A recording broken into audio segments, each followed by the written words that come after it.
Do your stops look like this?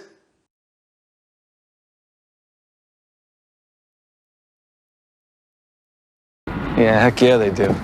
In this video, I'm gonna give you a quick fix, so hang tight.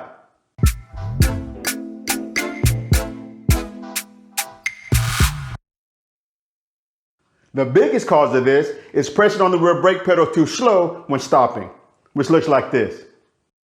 Riders will press a little on the rear brake pedal, then let the motorcycle slow down some, then press a little bit more, then a little bit more. The problem this causes is that as the motorcycle slows down slowly, it loses momentum and starts to wobble. So here's the fix. When you decide that you're going to stop, you need to have a steady, continuous press on the rear brake pedal. And you want to continue to press until the motorcycle comes to a stop. When you do this, it will make the motorcycle more stable and will get rid of the unsteady stops. Now this is how it should look.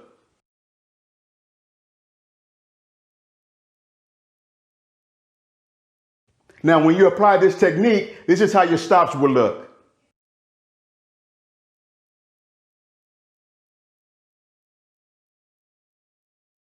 Now, I recommend you watching this video where I go over how to stop smoothly on a motorcycle. Now, I've also put some other braking videos in the description below. Now, until next time, practice, practice, practice, and ride safe.